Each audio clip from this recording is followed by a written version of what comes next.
গাজীপুরে এক মাসের বকেয়া বেতনের দাবিতে আজও চন্দ্রা নবীনগর এলাকায় বিক্ষোভ করছে বেক্সিমকো ইন্ডাস্ট্রিয়াল পার্কের শ্রমিকরা। অক্টোবর মাসের বেতনের দাবিতে সপ্তম দিনের মতো সকাল 10টায় বেক্সিমকো ইন্ডাস্ট্রিয়াল পার্কের শ্রমিকরা বিক্ষোভ শুরু করেন।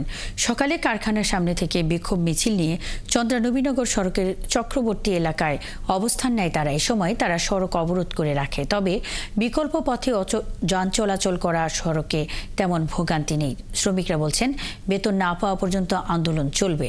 বেতন পেলেই তারা কাজে ফিরবেন। এদিকে কাশিমপুরে জিরানি এলাকায় ডরিন গ্রুপের 3টি কারখানার শ্রমিকরা 2 দিন ধরে বিক্ষোভ করছে।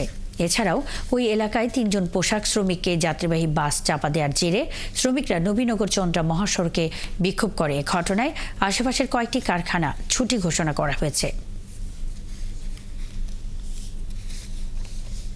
বাকি আছে, জনগণ পাইতেছে না, 8 তারিখে বেতন দেয় সেটা হইতেছে না, হাতে টাকা পয়সা নাই। 2 মাসের বেতন পাবো। আমরা চাই যে আমাদের বেতনটা দাও। আমাদের প্রবলেম হচ্ছে আমাদের বেতন পাচ্ছি না, দোকান বিল দিতে পারতেছি না। বাসায় বাচ্চা কাচ্চা আছে, এদের মনে করেন যে আমরা এখন সব দিক দিয়ে আমরা এখন আমাদের হাত পা বাঁধা হয়ে গেছে। আমি মনে করি রাস্তায় বসে আসলে কোনো সমাধান হবে না। শ্রমিকদের উচিত মালিকদের সাথে তাদের নিজস্ব ফ্যাক্টরিতে গিয়ে কথা বলা, অথবা বিজেএমইএ অথবা কলকারখানা অধিদপ্তর